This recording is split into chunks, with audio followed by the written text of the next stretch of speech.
Finally, it took Kayce forever to finally get settled in her seat and get us started. Asshole. The diva that we have to deal with on this show, getting ready and getting prepared. Oh, yeah. I can't tell you behind the scenes. Me, Big Evan Blutman, have been sitting here for 20 minutes. But yeah, I mean, whatever. if you're watching this, you can clearly tell I put a lot into my appearance today. I do need to, we all need to say it because it looks so cool. We waited for Brandon to hang that incredible poster, which took me a while. I mean, it is awesome. Yeah, it's good. I like it. I got a whole collection of new Christmas gifts and antiques that I've been doing over the holidays. So I'll be breaking them out throughout the next couple of weeks. Anywho, we got a lot of college football to talk about. After Kayce shares her Christmas and holiday memories of high noon. Well, and New Year's Day. New Year's Eve is tomorrow. New Year's Day. We all know, everybody knows it's the Bermuda Triangle between Christmas and New Year's. You don't know what day it is. You've just got sports on at all times. It doesn't really matter what time it is, what day it is, but it's always high noon, Ev. Always high noon, highnoonspirits.com. There's a couple more days left in 2024. 2025 started with a bang at midnight. Instead of cheersing champagne, cheers a high noon. No, I mean, listen, we're about 45 hours out from the Rose Bowl right now. I'll be doing high noons to ease my nerves until then. I'm out of the country right now. I'm in the Dominican Republic, enjoying high noons. It's fantastic. We're feeling good. So I didn't know any of this. She said, for Wednesday night you probably won't be with us. You're out of town. You're in the no. I'll be live. I'll be on. He'll be. You won't be with us. Okay, I got it. He won't physically be in Chicago with us. Okay. Yeah, right. How's the Dominican Republic? It's great. It's awesome. It's beautiful. It's 80 on the beach. Good food. The crazy thing though, they have ESPN here and all like the channels. It's all in Spanish. So we're raw donging it tomorrow. No sound. We're just taking in vibes, and honestly, that's really kind of how I like to watch it anyway. I even said before, like, I always kind of grew up just watching with my dad. I never was never cared as much as the broadcaster, as I feel like a lot of other people do. So we're just raw dog. We're just taking in the vibes of the game. That's weird because I'm working on my top 10 current sports broadcasters list to tweet out like right now. So I'm. It's like I was about to say that's the polar opposite. Like knowing Brandon the way that I know, like that is very important to Brandon. I have a few that I like, but I'm not super picky about it. Yeah. I got Kevin Harlan 1, and then I kind of work from there. I got Nestler very high. Gus Johnson's not on the 10 at all. Chris Fowler's Noah Eagle might be on there this year. What? Where's Jake Marsh? We're working on it. It's an unfinished list. Connor Griffin's very high though. Anyway, so we've got college football. We are 24 hours from one playoff game where, like he said, he's got it right down to a T, 45 hours from the Rose Bowl, which means we're about 42 hours from the Peach Bowl and 49 hours away from the Sugar Bowl. I think I got it all right. Yep, nailed it. I'll talk to you, Big F, because I know what a compulsive gambler you are. But bowl season's been. I don't know how to describe bowl season. Bowl season has been very, very. If you are invested in it, and you are, the problem with bowl season now is it's not going to grab any casuals at all. But if you are a college football fan, you're invested in it. This one's been fucking crazy, Big F. It's been a lot of fun. And I'll say this. I really think, like, obviously with all the opt-out and stuff, you have some crazy line movement. I also would go as far to say, if you do your research in bowl season now, I really feel like you can beat it during bowl season. I just think, like, if you really do your research, and I think it can be, in a lot of the games, it can be pretty clear who's there to play and who's not. And just motivation and just obviously just the kind of guys that are there. Like, I think I've had a good bowl season. I feel like I had the last couple of years, but I feel like the biggest story has probably been the Cam Ward thing. That stuck out the most. I mean, it has to be that's what everyone's talking about. I opened the door to bowl season to talk about that. I have two quarterback related things I want to talk about before we talk about the playoff. Number one is Cam Ward. Did Cam Ward quit? I posed the question to everybody. Kayce, I'll start with you. I don't think that he quit. I mean, I understand like he physically quit during the game. He got the record. He broke the record, which everybody knew he was going to do. And then at halftime decided not to play. But I mean, I'm not the only one that said this. This was, a lot of people have echoed this, and I believe it to be true.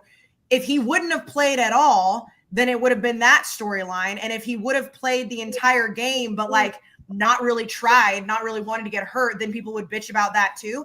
To me, if I'm in his situation, I would have done the exact same thing. I don't know if that's selfish. I don't think that it's quitting. If Miami was playing in the college football playoff and he did something like that, that would be different. But if he would have sat out the game because he didn't want to get hurt, because he knows he's going to go to the NFL, I wouldn't have cared. So why do I care if he played the half to get the record? That to me just does not matter whatsoever. Blutman? I've never seen a bigger non-story in my entire life. This was planned for weeks. He's going to go out there. He's going to get a touchdown to get the record. Sick. He's the all-time Division I passing touchdowns leader. That's a tremendous accomplishment, and he should have played to get it. There's nothing wrong with that. There were so many other opt-outs on the team. Nobody said a word about them, but because he played a half and etched his name in history forever, we have to make this a discussion. It doesn't make any sense. The plan was for him to play one half. He played one half of the Pop-Tarts Bowl, and people are throwing a fit about it like it's one of the great tragedies in world history. It doesn't make any sense. Miami's plan was to get Cam Ward that record. Good for him. Good for everything he did for Miami this season. If they don't have Cam Ward, that's a 6-win team. So thank goodness they had Cam Ward. Thank goodness he played a half. Miami fans are the only people that seemingly don't care about this. They thank Cam for what he did for playing the half. And the other part of this was they had to see what Emory Williams could bring to the table. Nothing. Yeah, thank goodness they saw that, because now the $2.5 million that they were using in NIL to go get a quarterback, that's going to be more like $3.5 million, $4 million to go get a quarterback, because Emory Williams brought nothing to the table. He looked absolutely awful. They had no confidence in him to even throw a ball, so they were just running the whole time. Thought you were finished. Because I'm just flabbergasted and befuddled by the whole situation. This isn't a story. Big Ev, are you flabbergasted and befuddled? I am. I agree with Liam 100%. It is a non-story. I think the only even remote way you can nitpick it would be if he had said he was going to. If he had said I'm going to play the whole game, and then at halftime decided I'm not to, I'm not going to. Not the case at all. Like he said, that they talked about it beforehand. It was agreed upon plan. I don't know. It just doesn't make sense. There's so many guys that Restrepo, their number one receiver, he opted out. No one's talking about that. He played a half. He broke the record. It's a big deal to have that record. I mean, can I say something about that? Did Cam Ward being the all-time touchdown pass leader in Division I football sneak up on anybody else? Well, it's because it counts FCS, right? And he obviously he tore it up at Incarnate Word for a couple of years. Brandon, I felt that way. I felt like we didn't talk about that at all this year. I don't remember any conversation about Cam Ward sneaking up on a record, and then all of a sudden for a bowl game he plays the half and he gets it, and he's the new all-time touchdown leader. So good for him, I guess.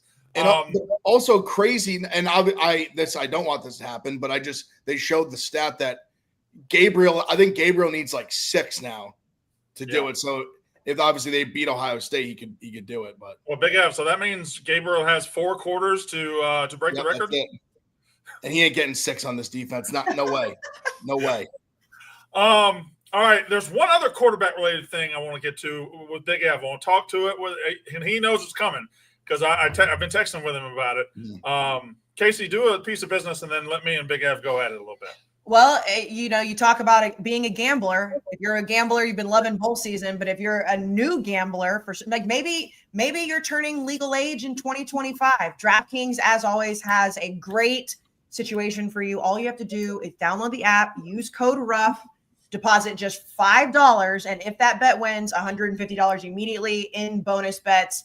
It doesn't matter what the odds are. As long as that bet wins, that $5 bet's $150 in bonus bets. Obviously, the college football playoff round 2 in the next couple days, but you can bet on anything. It's not just college football. Even if you're listening to this podcast and I know Liam's a big tennis guy, go trail Liam's tennis picks. Go to the Barstool personality group. You can see everybody in content, what they're betting on. There's all the parlays. everybody's cooking up something on there. But I got to say, I got to start trailing Liam because I have not had a great bowl season. Maybe I'm just a moron. Who knows? Bonus bets, $150. Download the app. Use code ROUGH. Thanks to DraftKings. Yeah, I've lost 11 in a row. I've been so bad. Big Ev.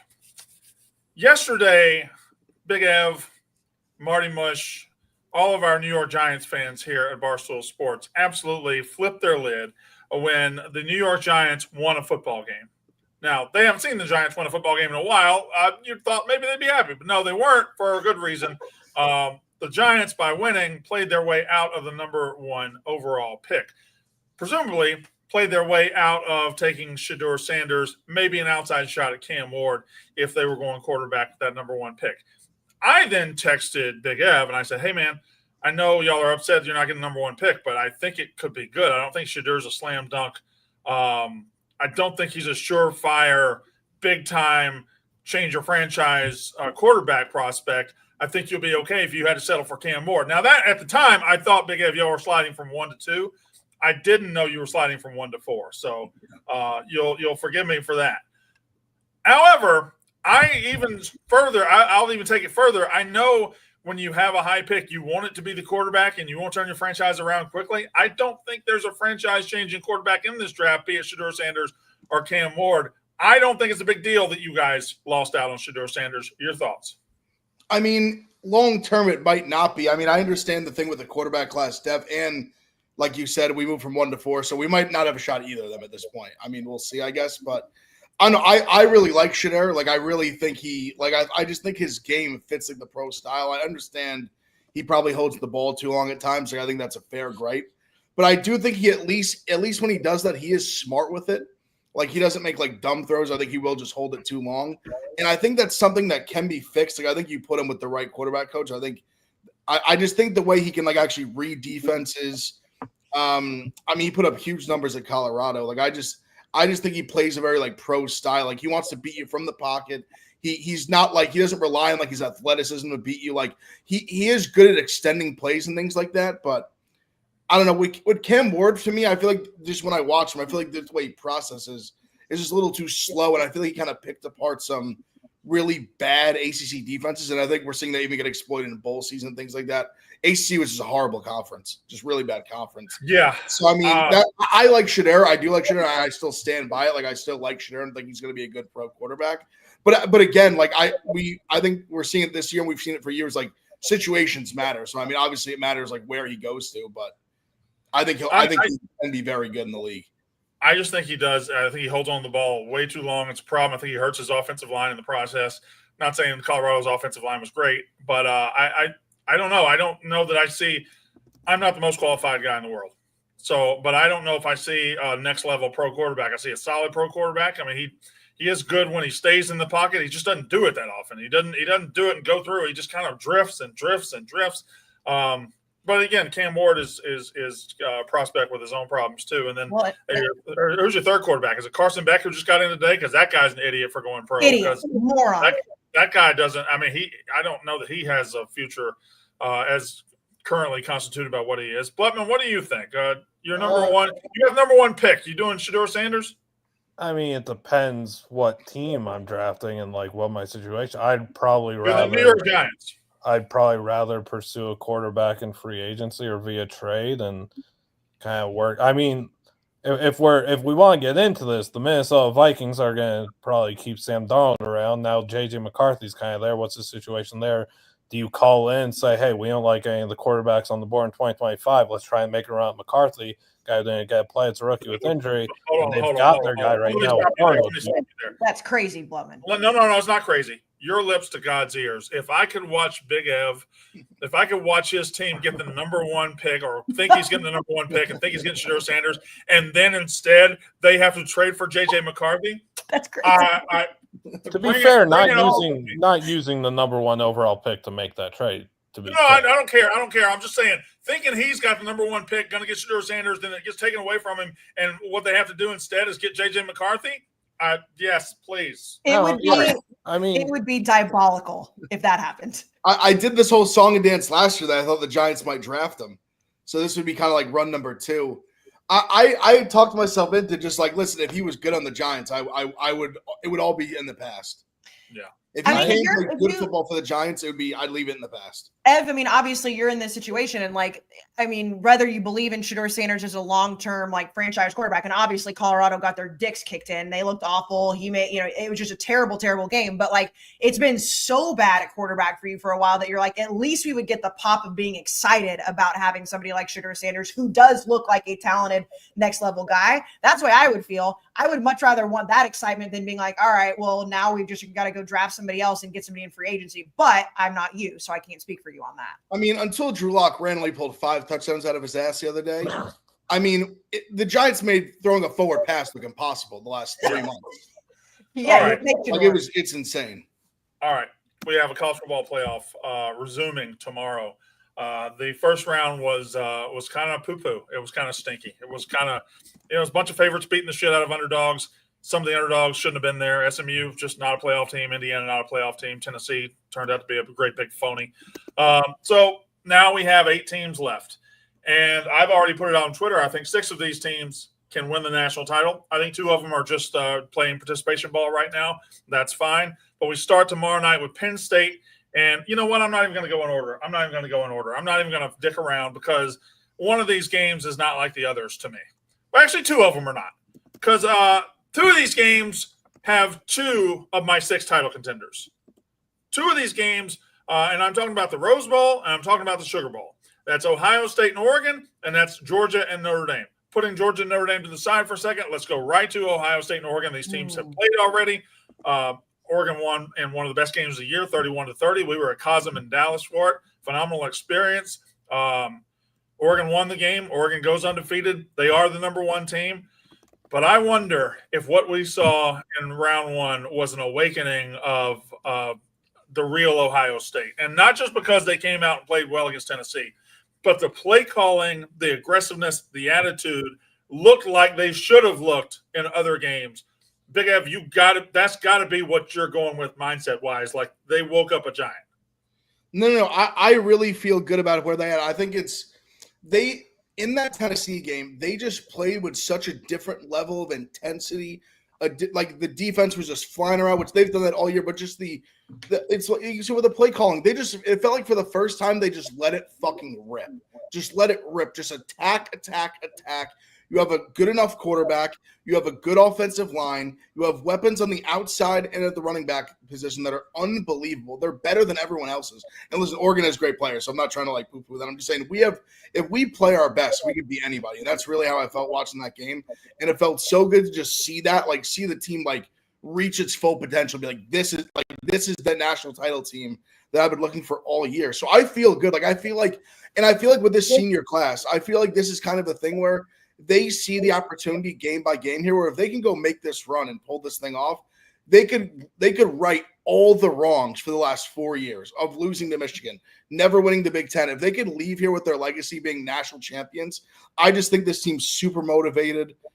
They're pissed off. Like, everyone's just making fun of them, trashing them after Michigan game, and really the last few years. So I just when I see like them in the press conference and stuff like that, I feel like it's just a different level of like, I really feel like they're on like a mission here, business trip.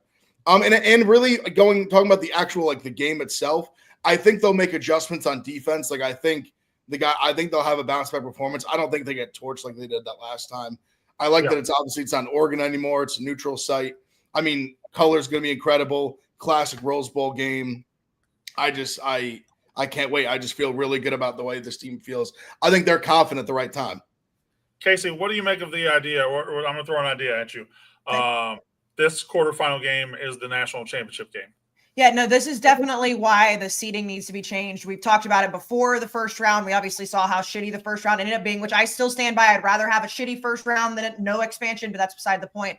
These are the best 2 teams in the country, and the fact that we are getting them in round 2, like, it's exciting that it's the Rose Bowl. Like Em just said, it's just like classic Rose Bowl. It sucks, though, because I would love to see this in a few weeks. Like, this is the matchup that I would want to see, and if I had that option, would have matched these 2 teams up in the national title.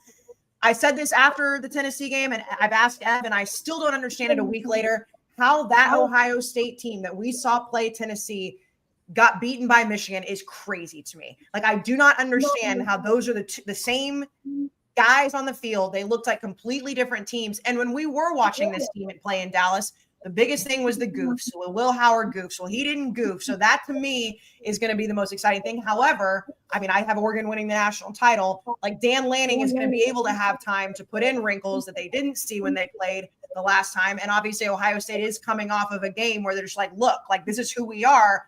I still don't necessarily trust Ryan Day in those situations. And maybe I'll be proven incorrect. Maybe Ryan Day kind of got his mojo back after losing to Michigan. And obviously they had no business losing to that Michigan team. And now it's like, okay, do we believe Ryan Day can start to really string these together? And because I think Oregon's going to win the national title, this is kind of where I see that same Ryan Day kind of pop back up and be like, okay, they beat the shit out of Tennessee, but it's not like they fixed everything that was wrong on Thanksgiving weekend. So I hope for their sake they realized coaching was a major, major problem against Michigan. They coached timid, they coached scared, they attacked scared, and they fixed it against Tennessee. I hope they don't go back to what they were, because that would be tragic. Blevin, is this game the national championship game? No, the national championship game is going to get played in a few weeks by two teams that we're unsure of yet. So no. Speaking more so to now Ohio State and everything, I do think I'm leaning towards Ohio State winning. I think everything I've said was just factually correct. They flipped the switch. Something finally clicked. And when we go back and we watch the beginning, that first drive or two of the Ohio State-Oregon game, Chip Kelly and Ohio State looked like they were going to scheme Oregon's defense to death. I thought they were going to score 40 that game, maybe 50, like run it up and be so successful. And then the timid stuff happened and the cowardly dog stuff happens, and it is what it is. But if this team, if that program, with the multitude of talent that they possess on the offense side of the ball, if there's a flip that was switched and they just get rolling against an Oregon defense that is susceptible, I don't see how you can't take them to win this game. Will Howard, the goose were happening. He's been so much better as of late. I mean, excluding the Michigan game, but the Michigan game is one of the biggest outliers of the season. I side with Ohio State here. Seeing what the game plan against Tennessee was as simple as it gets, and sometimes as simple as it gets is the smartest thing possible. It's galaxy brain. Holy moly. Get Jeremiah Smith the ball, and it works wonders. Wow. I like Ohio State. I'm siding with Ev here. I hope it's a great game. Yeah, I'm not siding with anybody. I did pick Ohio State to win the national title after they lost to Michigan. I picked them before the playoff, and I'm picking them now. It's a damn shame that Oregon might win. I'm not going to sit here and say they're not, but it is a damn shame that Texas is off there fucking around with Arizona State. Penn State's playing tiddlywinks with Boise State, and Oregon has to start their run to a national title by playing Ohio State. It's crazy that this is how it worked out. Like that, we're gonna have to look at this thing and figure out if we're doing it the best way, because we're really not right now. We got some seeding and some problems, or we're letting the wrong teams in, whatever. But it's crazy for Oregon. Also, I do wonder about this. Ohio State played, a week ago now or 8 days ago? I don't remember when they played. Oregon has now, this will be a 3-week break for them in the middle of this long run. I don't know if that's good or bad. I kind of think yes, Blevin. I think you're very much onto something. I think one of the biggest myths is that the extra rest is an advantage. That is another inherent flaw in the college football playoff system. The rest is way too much. The only reward that the top 4 seeds get is they're not playing 60 minutes and risking injury. That's it. And they have more time to, obviously, a lot of people probably assumed like you get ready for both, but like that you do have a lot more time to scheme, I guess, because you're going to play one of two teams. But I do think that if it does benefit a team, it would be I don't think that Dan Lanning is going to have any problem getting those guys up. A coach like that guys can motivate anybody. It seems, again, I'm not in that locker room, but it's a long, long break. And by the way, I don't know if it's true. I hope I didn't get got. Brett McMurphy did tweet today, right? That they are actually they're talking about the in-depth discussions. They already know that it's a problem. They're not even waiting. They're going to wait to meet, but they're already talking about how they know they have to reshuffle it. So it's going to be on the docket. They're going to discuss it. Yeah. And we knew, if you try the first run of anything, you're going to have some problems. You're going to make some mistakes. So they know that now that there's some things that they're going to fix. I trust they'll get it fixed at least a little better. They'll never. It's college football, so they'll never fix it exactly 100% right because they just don't know how to do that. But anyway, we move on to the next game after Kayce tells you about whom. Well, we got to pick some underdogs. So I guess let's hold that off, Brandon. Let's hold that off for DraftKings because I feel like we should, unless you want to right now. I mean, do you think you got to, I mean, I already know who I'm going to pick. That's what I'm saying. Like maybe we go through the games. I think there's one spread, and I know it's a game that you think is, one fraud and one national title contender. You're saying the Peach Bowl spread's a lot. It's a lot. Let's talk about that right now. It's a lot. Well, we're doing an ad right now, or can I just talk about that game? Just talk about this. The underdog can come after we talk about the Peach Bowl, okay? Texas is a 12.5-point favorite over Arizona State. It was 13.5, now it's 12.5. The over-under is 51.5. We have seen SMU play in this playoff. We have seen Indiana play in this playoff. And both of those teams just are not playoff caliber teams.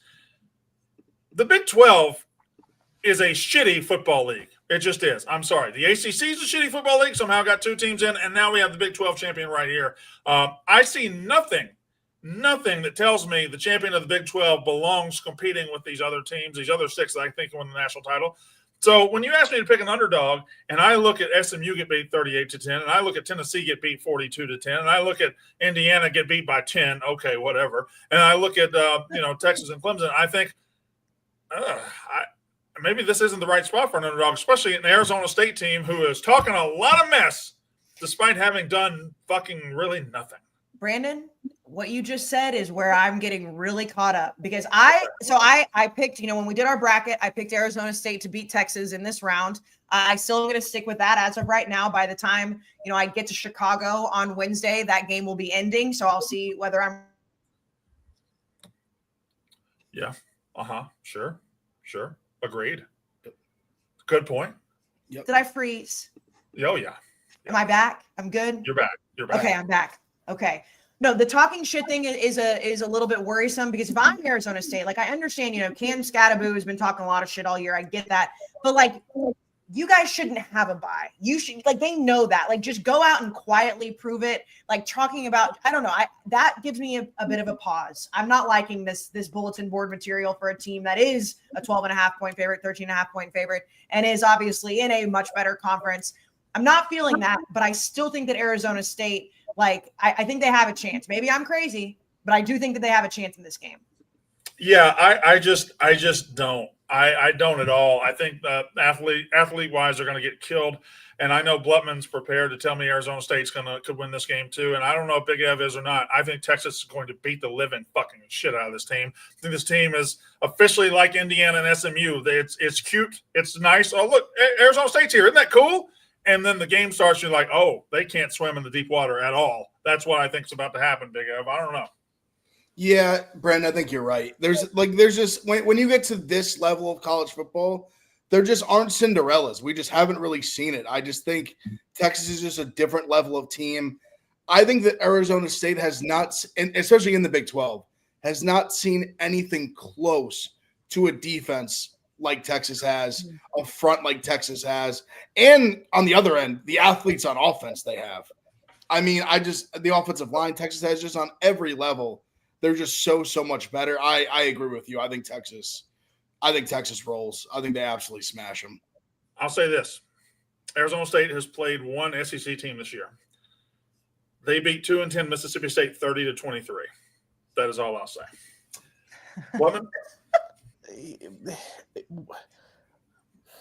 I was preparing to load up something else, and then you said that. Much different team from week 2. Now it's very hard to argue what you are saying about the Big 12 and the competitions Arizona State's played and everything. I'm not foolish. I agree. As a fan of college football, I am rooting and praying that Arizona State can give us a good competitive game, because people could throw hate at me all they want. I do not care. I just want to see a good football game in the college football playoff. And if that's wrong of me, feel free to punch me in the face 7 times. Now, when we're talking about this game, Arizona staying their identity. One, Kayce, you brought up, I love that ASU's talking. I want those guys to talk instead of being quiet and not rising to the occasion. I love Cam Skabu saying there's nobody that could stop him, and he's going up against probably the best run defense in the country. I love Sam Levitt just talking, saying, yeah, that guy on the other side that's under center, I'm better than him. I love that. And that confidence gives a guy like me some hope that we're going to get a really good football game. And I could be delusional. I am delusional. Hopefully not in this case. I don't know. I can't wait for the game. I wish ASU was healthy. I wish Jordan Tyson was able to play. This is a big game for Levitt. I think it's a prove-it game. I'm not really worried about the Texas offense. Brand, you said all year, who has Texas played? Who has Texas beat? Blah, blah, blah, blah, blah. What's wrong with you? Why are you pouting right now? I'm not. He pouting? No, Brandon's pouting. Brandon just because it's not fucking fair. It's not fucking fair that I grind all fucking year to get to this fantasy championship against Little Sasquatch, and I get grind all year, and we get to a fucking championship, and the Lions want to take Jahmyr Gibbs out of the goal line to protect him for next week. How the fuck does this happen? I lose CeeDee Lamb, I lose David Montgomery, I lose everybody's season-ending injury. Sasquatch was not better than me. I outscored everybody by 200 points this year, and then Jahmyr Gibbs is going to not fucking play hard on the last fucking championship game. Yeah, so I think it's going to be really interesting for Arizona State's run game against that stout Texas front, and their secondary is so good. I don't know if I believe in the Texas offense. I think people got to realize Quinn Ewers. There's a reason that there's so much talk about Quinn Ewers transferring once the playoff is over. There's reason that this guy isn't even being talked about as one of the top quarterbacks in the draft anymore. We've said for weeks, for months, Texas is missing something, and they're missing a starting quarterback. So, yeah, ASU is live to compete in this game. I don't think they're going to win. I would love for them to win. I'm rooting for them to win. I don't think they're going to win, but I think we're going to get a great game, Brand. Sue me. No, Liam. 1 yard line. They get to the 1 yard line, and they give he was in. Mark Jefferson. Who the fuck is that? Oregon State legend. You had Gibbs in, and he was off to the Liam, I hope that it's a good game too, because obviously they need to do the reseeding. That's fine. My whole thing is if Arizona State can get any pressure on Quinn, that is going to keep it much closer, because if they just and I understand Texas offensive line has looked good, but Quinn will make a mistake. We've seen him do that throughout the year. He is capable of doing that. From a standpoint, Brandon, of the athletes, yes, obviously Texas has much better athletes. And I'm a hypocrite here, Blutman, because you said you love the talking. I usually love when athletes are just talking a bunch of shit. I just don't like it from a standpoint of if Arizona State was we're confident, we're going to go out and win, for Sam Levitt to just be I know I'm better than Quinn Ewers. It's all right, guy, just go out and prove it. That to me, I don't like in this scenario, but I like it in other scenarios. So as I said, I'm a hypocrite. I do think that this game is going to be close. I hope and pray it is, because I don't want another blowout. And I also think that Arizona State, I don't understand the Big 12 is not the SEC. I understand the Big 12 is not the Big 10 this year. But Arizona State was the team that you just didn't want to see at the end of the year. They were up there on that list. And I feel if they can continue in the Big 12. Right. But I'm saying we were talking about them there was no stopping them. And I understand that in the Big 12. So with that being said, Texas didn't have to play in round one. Or they did. They played Clemson. Clemson kept it close. Clemson got it 1-score game within 2 minutes left in the game. Clemson had the best quarterback they've seen all year. Do I think Sam Levitt's as good as Cade Klubnik? No. But Clemson did keep that game close, and Clemson shouldn't have even been in the playoff. Their run game is so effective, though. That's why that's the biggest thing here is if Texas's run game is going, this game Texas win it. There's a world. Yeah, Clemson shouldn't have been in the playoff. There's also a world to be argued. Arizona State doesn't belong in this playoff. Scatterbo also said they're talking about Texas. He said nobody can stop me. Something like that. Is that what he said? Yeah, he said there's nobody in the world that could stop me. That's tough. Yeah, Texas Tech stopped him. Texas State stopped him. This is not prime LaDainian Tomlinson. This guy, I was looking up his game log today to say, wow, this is a bad motherfucker. And he had 262 yards against Mississippi State, but he had 24 carries for 62 yards against Texas State. He had 18 carries for 60 yards for a 3.3 yard average against Texas Tech. He has been stopped multiple times this year by teams a hell of a lot worse than this fucking Texas defensive line he's going up against. And, again, maybe I'm picking and choosing which teams or which players I would like to hear say that. You're not hearing Ashton Genty say that. Like, if Ashton Genty said, nobody can stop me, I'd be like, you know what? I mean, Penn State, I know we'll talk about the Fiesta Bowl, but like Penn State's defense is one of the best against the run, but at least it's Ashton Genty saying, and I understand Cam Scatterby is very good. He's one of the best running backs in the country. There's just something that's rubbing me wrong about it because like you said, Brandon, it's not like he has been Ashton Genty all season. No, Genty's talked, and Genty straight up said, like, I should have been the Heisman. Genty said that he's, like, the best player in the country. No, he hasn't said, like, nobody in the world can stop me, but he said, Genty's talked. He streams and stuff, and it's what Brandon is saying that Cam Scatterby was saying. Like, no one can stop me. I mean, I know that Ashton Genty, any of these guys, I love when they all talk shit, but it's like, brother, like you are going up against a team that can probably stop you a little bit. Again, I'm being a total hypocrite here because I only like it when certain teams do it. I'd just rather see that than a team being like, yeah, like we got it cut out for us. Oof, this is going to be a real tough one. And ASU's talking. I love that. It's so refreshing when the starting quarterback of a team that's in the college football playoff is just talking mess instead of being like what every quarterback does, which is what? Be humble and thank God. He's doing something different, and I like that. It's just not fair, It's just you play all year just to get to this, and it's not fair and it's not right. And Sass's team is not better than my team. CeeDee Lamb got hurt. Okay, to read an ad. It's the underdog ad. Do you want to do? No, you know what? Let's talk about pork rinds, Brandon. If I could give you a bag of spicy dill pork rinds right now, I would send it straight through the camera. In fact, when I see you on Wednesday, I'll come over and I'll say, I'm sorry about your fantasy league. Here's some spicy dill pork rinds because I know you'll love them. Crunch on the Southern recipe, small batch pork rinds, porkrinds.com. They've been our best friends all year. When we were in, God, it feels like it was like 2 weeks ago. When we were in Columbus, Ev, we were on the bus. It's freezing cold outside. We had some of the pork rinds people come in and meet everybody, and they literally had their pockets stuffed with bags of pork rinds to give to us. And we took them on the jet back to Chicago. Delicious. They have basically 0 carbs, less than 1 gram of carbs per serving, lots of protein. They've got the crunch. They've got the flavor. I know Christmas/Hanukkah is almost over. New Year's, if you want a New Year's snack, porkrinds.com. Go find them. Find your crunch time hero. All right. We have 2 more games. We have what do we have? We have the Fiesta Bowl and the Sugar Bowl. The Sugar Bowl, Notre Dame, Georgia. And this is I look at Penn State, Boise. I look at Texas, Arizona State. I look at Ohio State, Oregon, and I immediately have a side in mind. I have a feeling in mind. I have a prediction. I know where I believe Penn State's going to beat the shit out of Boise. I believe Texas is going to beat the shit out of Arizona State. I believe Ohio State's going to be just enough to beat Oregon. I look at Notre Dame and Georgia. I go back and forth.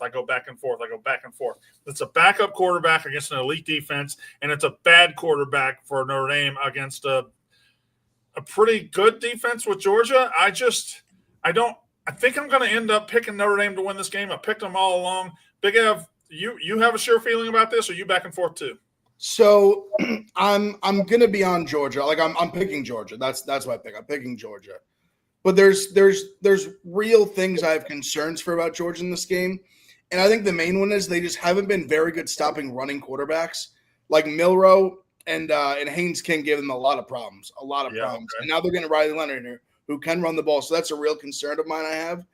I just think I am a Notre Dame hater, but even just like generally like watching them this year, I really think they have just feasted on like not great opponents. And then they got another like very good matchup in Indiana. And I think finally they're going to kind of get out like a real defense that can push back on them. And they're not going to be able to just bully and impose their will. I'm not saying they're not going to be able to do anything, but I think this is by far the best defense they're going to have played. I just think Georgia can win this game. I trust in Kirby in this like this playoff format this time to like have the right game plan with all this time to prepare for Notre Dame. They're the rare team where I think it actually might have been good for them to have a few weeks off. Obviously, Beck's out. Like, you need to get Stockton, like, get him a lot of reps, like, get him working a lot with the first team. I think that's huge for them to be able to get it some extra time to do that.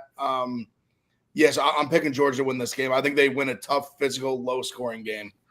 Yeah, so about Georgia, they have been talking a big game about Gunnar Stockton this week. It's been all the Georgia beat writers who live on the nutsack of Kirby Smart have just been saying, "Oh, this team, they love Gunnar Stockton." And I talked to starting offensive lineman. He said Gunnar Stockton's the toughest guy he's ever seen. They're all in behind Gunnar Stockton. And Kirby Smart saying, "Oh, that kid right there, man, that kid is something. He is special." Yeah, Kirby, that's why you set him on the bench for the entire year watching Carson Beck throw fucking games away. Like Carson Beck was not exactly a Heisman caliber quarterback this year, and Gunnar Stockton never could breathe behind him until he had to. And now you're telling me, "Oh, this was our guy the whole time." Fuck you. But Notre Dame beat Indiana, right? They beat them 27-17, and that was a fake score. They really beat them like 27-3. Signetti likes to make it close because he's a coward. But anyway, Notre Dame beat Indiana 27-17, and the story after that game was how shitty Indiana was. Notre Dame didn't play all that well. Like they didn't just like come out and be like, "Oh my God, Notre Dame, can you believe this?" And like they played well enough, but they were playing a junior college team basically. They were not playing an actual national title level team, and they won the game. So I'm torn here, man. I'm not all that impressed with Notre Dame. I'm not all that impressed with Georgia. I think I'm just going to pick Notre Dame based on the fact that they have their starting quarterback and Georgia doesn't, Kayce. First of all, like even when Carson Beck was, before we knew that he was going to enter the draft, like I said, like I don't think that the drop off from Carson Beck to Gunnar Stockton, at least what we've seen so far, was going to be that dramatic, because Carson Beck, he had some halves that he would put together, but it wasn't like he was some phenomenal quarterback all year. And what Ev said is like the biggest thing. It's like they do have the extra time to get him in with the first team to get those reps going. And if you're going to trust somebody and trust a guy who knows how to win football games, it is going to be Kirby Smart. And Notre Dame, to me, yes, that score is fake. But like there were a lot of times during that game that they struggled to move the ball against Indiana. I understand Jeremiah Love had that like 99-yard, touchdown run, whatever. But like there were some times where they couldn't really effectively move against Indiana. And if you're going to ask me who has a better defense between Georgia and Indiana, it's not even close. So like that to me is why, and I do have Georgia playing in the national title game, and I'm still sticking with that. I didn't know when Carson Beck was going to come back. I don't really care because I don't think that the drop off from him to Gunnar Stockton is that big of a deal when like the offense for Georgia hasn't been elite across the board anyways, and definitely not because of Carson Beck. So that's why I'm going to take Georgia. But I do agree with you that like it's hard to say, well, Notre Dame, like they deserve to be there. They won. They just didn't play that well. And I think that Georgia is a better football team. Yeah. Before I give it to you, Blevin, a Georgia fan in the chat, I assume it's a Georgia fan, has said something that you'll get a lot of these answers on Twitter too. When you say, "I don't know about Gunnar Stockton," and they'll say, "Well, he holds all the Georgia high school passing records." Who gives a flying motherfuck who holds the Georgia high school passing record? You can play at you can play at a 2A school and put up 9 billion yards. I don't care if you have a high school record. High school records don't matter at this level of football. Don't stop. Georgia fans, stop making yourselves look like fucking morons by answering, "Well, he was good in high school." All these players were good in high school, you fucking idiots. They wouldn't be playing for Kirby Smart if they weren't. Brandon, Luke Kennard broke LeBron's scoring record in high school. Yes, correct. Correct. There you go. Luke Kennard over the king. Thoughts on this? Yeah, it's just not fair. Like, we traded for Jamar Chase to pair with Justin Jefferson. We traded for Alvin Kamara, and we lose in the first round of our fantasy league, and we are trying to get the office and the ice cream machine. It's just, you're right, Brandon, it's not fair. Roger Goodell deserves to pay for his actions. Nonetheless, Brando, this game, I'm on your side, and I'm confidently on your side, and Georgia fans are going to clown me for it, and rightfully so. Go ahead. I do not care. I like Notre Dame in this game. I like them a good bit. I'm not in on this Gunnar Stockton fairy tale. They're not running this Stetson Bennett 2.0 story back again. Gunnar Stockton came into the game, SEC championship against Texas, and he lit it up for one drive. And after that, after the adrenaline jump crashed down, he had a tough time. It was not easy at all. Playing a really good Notre Dame defense with a great secondary. Xavier Watts, Brandon, you brought him up last week. What the heck is Xavier Watts is looking at Gunnar Stockton before the game. They're walking around on the field before the game. Xavier Watts is looking at him and he's taking his lunch money already. Just gonna stuff him in the locker. That's what Xavier Watts wants to do. The Riley Mills loss for Notre Dame is substantial, though. That has not been talked about nearly enough. That is a terrible loss that happened in that game against Indiana. And then we just speak about Notre Dame and running the ball. I think Riley Leonard, they have 6 great legs in the backfield. Riley Leonard's going to go and get his. Love is going to get his, and Love's actually going to be healthy. He wasn't healthy against Indiana, and he was sick. Great offensive line. I want to back Notre Dame here. I mean, Georgia has not been Georgia all year. I'm not going to act like they're Georgia now just because they got 2 next to their name and it's the college football playoff.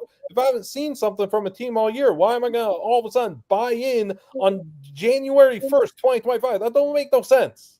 Georgia's only been Georgia against Texas. Like they weren't Georgia against Kentucky. They weren't Georgia against Florida. They weren't Georgia against Ole Miss. They weren't Georgia against anybody, but apparently Texas. So I like Notre Dame too. I just backup quarterback. Kirby and them are lying about believing in the kid, and that's what Notre Dame. I mean, you talk. Their secondary is obviously elite. We know that, but like they aren't phenomenal against the run. And like I do think that like again, Georgia can put together enough to pretty damn good. But like in comparison, I feel like they're much worse against the run than they are the pass. I could be wrong on that, but I believe like if you go look at like where they rank, and then they do lose Riley Mills, like that is a big thing. I just like Georgia's talent is so much better across the board than anybody that Notre Dame has played all year. I think. I mean, not leaps and bounds better, but like they're still like 100% is. There's no doubt about that. Yeah. So like to me, I mean, like I think that Georgia can capitalize on certain things. But again, this is the Ohio State Oregon game and Notre Dame Georgia. Like those are the games that are leaps and bounds better than the Fiesta and Peach Bowl. They just are, because the talent level, like you can go back and forth. You can make an argument. I can't make an argument really for Boise State to beat Penn State. I'm doing my very fucking best to make an argument for Arizona State over Texas. And I'm really trying to believe myself. But when you look at the Rose and the Sugar Bowl, those 2 games can go back and forth. And I think anybody can believe that. Team rushing yards allowed per game. Notre Dame is 40th in the country. Pretty good. Pretty good, Kayce. Pretty good. Pretty good point by you is what I'm saying. Oh, thank you, Brandon. I appreciate that. It's such bad luck, for lack of a better term, that Notre Dame's leader of the defense gets hurt in the college football playoff game, and their best player on their team, Benjamin Morrison, got hurt a few months ago out for a season. It is brutal luck. Well, yeah, but that as if you're going to introduce a playoff and you're going to make this thing happen on the field, it's going to be a war of attrition. It's going to be a lot of luck involved. There's going to be a lot of injury luck involved, and that's just kind of the new system. It isn't just out talent everybody and get there. It's now you got to survive, and unfortunately for Mills, it didn't happen for him. He's already out, but whatever. I still think they're what you want to do. Let's wait until both are healthy. Let's wait 7 months and play this game. Yeah. Let's play it in 3 years. That'll be fun. Anyway, what else you got, Kayce, on the advertising front? Just the DraftKings underdog. So you want to talk about the Fiesta Bowl quickly before we do that, or you want to jump right into it? We'll talk about the Fiesta Bowl again. Boise State, good story. Ashton Jeanty, best player in the country, should have won the Heisman Trophy. I believe that. I would have voted for him. Don't have a Heisman vote. I think he's the best player in the country. I think he's a great story. It's awesome.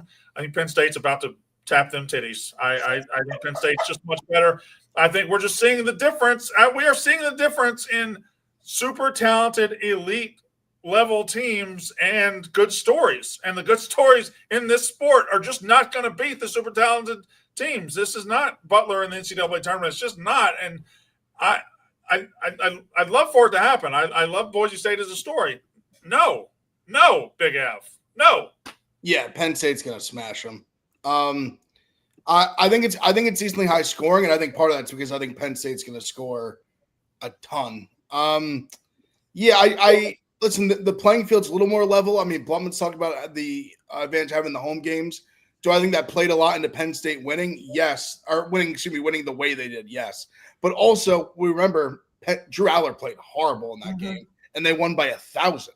If he plays a good game, I mean, if he plays the way he did against Oregon, they beat Boise by 30. I mean, as many as they want. I think it'd be a little closer than that, but I think Penn State wins, covers. I think they win comfortably. They win by like 17 to 24. Like I think they win handily. Blevin, don't think I didn't see you roll your eyes when I said Penn State was going to tap them titties. Oh yeah, because you went to that term. And I do it every time you do it. I love the term "tap them titties." I'm sorry. I know. It's a good He also loves You love it titties. as much as I love great googly moogly, but sometimes you gotta save that for a big moment. Is this a big moment? It's a college football playoff. It's not a big round of 18. moment. It's not a big moment, and it's not a big game. So Penn State once again, Sharpie. I mean, James Franklin's got this in the bag. We all know that. Easy work. Like Ev said, they didn't even play that good against SMU, and they still put SMU into a coffin. Boise State's got it cut out for them in this game. Fiesta Bowl magic is maybe a thing. The magic of college football can maybe give them some hope. Thing I'm looking for here, Penn State ranks top 10 rushing yards allowed. I think that's I think that's an illusion. I don't actually think they're that great of a rush defense. I think that's where you beat them. They're slower on the edges. If you're running away from Abdul Carter, of course, Abdul Carter gets held every play, menace in the pass rush and everything. Boise State stylistically, like Penn State by like 17, yeah. Yeah. No, Brandon, here's a question for you. If you had to pick between Penn State, Boise State, and Texas, Arizona State, you had to pick an upset to win, which one would it be? Boise. Really? Yeah, I think, with Ashton Genty, I think they have a puncher's chance. If he could, James Franklin, I know he made the joke, this is not a big game. James Franklin and Penn State in the playoffs, if you can get up on them 7-0, 10-0 in the first quarter, they might go into panic mode. They might freak out. Like especially if Drew Aller didn't play that well, they might be same old shit with James Franklin. So I think they have that hanging over them. Texas has been here in the playoff before. They played a game last year, played a game this year. Like I don't think they're going to have. And plus, I don't respect I respect Boise State more than I respect Arizona State. There, I'll say it like that. I think they're a better football team. I feel like Penn State. I mean, and Blevin, you said it. You think it's smoke and mirrors with how good against the run they are. Like, here's the thing: Ashton Genty is one of the best players in the country. I still think Travis deserved the Heisman, but obviously, I wouldn't have been upset if Ashton Genty won. He's unbelievable. Penn State's just going to stack the box. And Penn State is just going to be like, okay, guy, again, no disrespect to Boise State, no disrespect to Ashton Genty. But I said this all year that playing against Mountain West level opponents does play into a little bit of it. I'm not taking away his talent. He's phenomenal. But now they're going to be playing a run defense that is going to be able to stop him to a certain degree. I think he's still going to be fine. I don't know. I think Arizona State has a better chance of beating Texas just because I don't believe in Texas as much as I believe in this Penn State team. And I can't believe I'm saying that because I always make fun of James Franklin. But Penn State, to me, has less questions than Texas does because I think Quinn Ewers is prone to more mistakes than Drew Aller is. Casey, if I had to pick an underdog, going back to the advertisement they were doing, it's Notre Dame, and it's Notre Dame with a bullet. Notre Dame is currently 1.5 point dog to Georgia. I think they're going to win the game. So I got Notre Dame. I don't really believe in Boise's chances or Arizona State's chances. Certainly the number one team in the country, by the way, is an underdog right now. So if you love picking underdogs, you got a chance to get in on the number one team in the country who hasn't lost a game as an underdog. Yep. Anybody else want to talk now? Or well, I didn't know. I didn't know if you were going to throw it to somebody or what. No, it's the DraftKings underdog. We don't have a parlay this week, but we do have it. Obviously, we do the DraftKings underdog. So are we all deciding on one underdog play? Well, we don't have a parlay, so we technically don't have to. So we just want to talk about it. Well, DraftKings paid for us to talk about it, so here we are talking about it. Thanks to DraftKings. The crown is yours. Again, we talked about it earlier. Newbies, $5, deposit it, use code RUFF, $150 in bonus bets if that bet wins. So, Brandon, what you're saying is if you're going to take an underdog, you're going to take Oregon. No, I'm taking Notre Dame. Oh, Notre Dame. Okay. Yeah. Okay. Absolutely. God almighty. You're going to be okay. It's not fair. It's not right. And it shouldn't be allowed. It should not be allowed. Brendan, I agree. It should not be allowed that when you're playing a fantasy championship game and they put Chubba Hubbard on the IR out of thin air, out of nowhere, when they know your running back room is not in a great spot, your receiver is stepping, you need Chubba Hubbard. and Jalen Warren plays on a Wednesday, and Chuba Hubbard doesn't go on the IR till Thursday, so you can't play him. His 13.5 points is on the bench, and you have to start Jill McLaughlin off the shit pile, and he plays, and he still gets 8, not bad, but you're going to lose a fantasy championship when you're the leading scorer all year. It's just. I agree. It shouldn't CeeDee be Lamb get hurt. When did CeeDee Lamb get hurt? Just all of a sudden he's hurt? Well, he's been playing through injury. Well, keep playing through injury then. But, it's not fair that the Lexi Popperin at home in Australia is now down a set and a break. It's not fair. Don't ever do that again. Shout out to the Flavio right. Cobaldi betters. I think Brandon, can I ask you a question? Yeah. If Mississippi State was in a bowl game this year, hypothetically, obviously they were a few losses away from that, and they had like a really bad collapse, hypothetically, at the end of the game, but they weren't in the playoff, though. They weren't in the playoff. So how upset would you be a few days later if that happened? You know, they were maybe. Can I tell you the truth? Yeah. Based on what I know about A&M situation and the fact that bowl game was just in the way of them going to the transfer portal and getting 2 elite receivers. They got a receiver. Bless you. Thank you. They got a receiver from us, but then they got Concepcion from NC State, and then they got another elite one from Texas Tech, Michael Hudson, right? So this offseason for Texas A&M, what they're doing in the transfer portal is so much more important than that little piddly ass bowl they lost the other night. Nobody's gonna. If you hadn't said anything, it would not have come up. No, I know, and the reason I'm going to say that is because I watched that game. It was disgusting at the end. I wasn't sad at all. I was mad in the moment because it was a collapse, but I woke up the next day and I was like, why do I actually care? And then I started wondering. I was like, am I a bad fan for that? Am I bad that I'm not upset whatsoever because it wasn't a college football playoff game. And I know we talked about this in the preview, but I'm watching all these bowl games. I'm betting on a lot of them, not every single one, but they're on TV, whatever.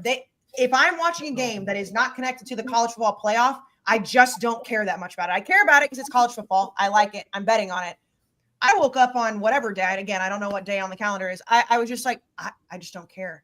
And I feel like when we announced we were doing this, it's talk about losing USC. I just don't care. I just don't care. I need 1 touchdown. Can I get 1 touchdown? You get 1 touchdown to win?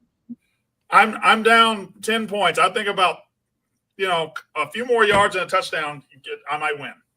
Darn. You have 2 touchdowns, and they're not giving the ball to him. What did they just score on a hook and ladder? Is that what they just scored on? Yeah, JMO scored twice. We need a Monroe St. Brown, Brandon. Brandon, you have so much time. A lot of ball left. A lot of ball. When is he going to quit? They could rest their players because the game's actually meaningless. I actually did want to talk about A&M, though. I wanted to bring up A&M and the fact that they've landed 3 coveted transfer wide receivers, good NIL money and everything. Kayce, your boosters need to cough up some dough for a quarterback because I am not seeing the Marcel Reed future thing at all. You're a wide receiver going to A&M, good with the money and everything. Get ready to learn overthrows and run blocking, Bubbas. Yeah, I agree. These transfer decisions sometimes, because I understand why you go to Texas A&M. You're going to play in front of 150,000 people, and you're going to get a lot of money to do so. But consider the quarterback. I'm higher on Marcel Reed than he is, but still, even the best version of Marcel Reed isn't going to be a throwing version. It's just going to be a running version. We have a new guy coming in eventually that looks like one of the Montana boys. We'll be fine. I saw that. Always guy. have a That's Montana also boy. No, Brandon. This guy's elite Montana. No, I've seen this guy. His TikTok's all shirtless, right? Yeah, he walked right off of the set of Landman, right off the set. That man is Montana. Well, it's Texas, but you understand. Is Landman good? It is so good. When did they pass a law that every TV show has to be done by Taylor Sheridan? That's fair, and I get that. I love Billy Bob Thornton. Billy Bob Thornton to me, now if you want to get into my psyche a little bit, the fact that Billy Bob Thornton made Angelina Jolie go crazy, she was wearing his blood around her neck and shit, that man's up to some things that I Can I say something? Billy Bob Thornton is maybe my least favorite actor. Okay, what is wrong with you? It feels like it feels like he is acting. It feels like, oh, I'm going to be tough and grizzled today.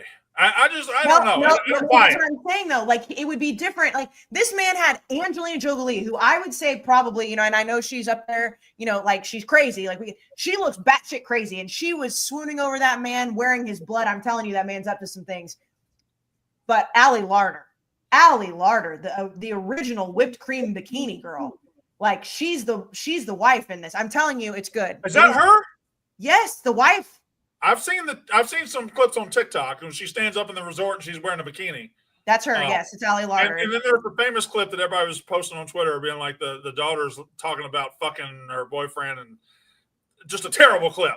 There are some moments that it doesn't quite make sense, the dad-daughter relationship. I'll give you that. But yes, I'm not going to put it up there with like one of the best shows of all time, but I'm very much hooked into it. It's Texas oil money mixed with cartel, mixed with Allie Larder in a bikini.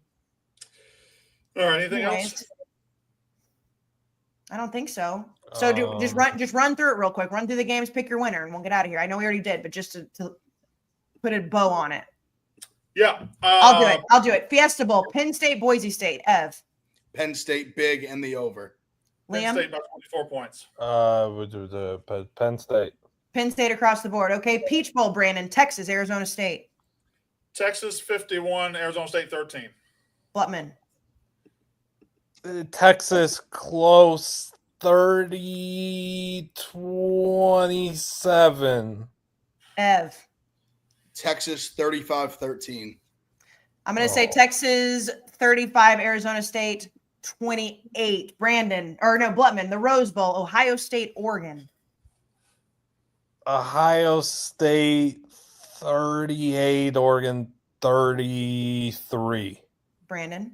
I'm also going to do a weird score like that. I was going to go like almost the same as the other one, the original.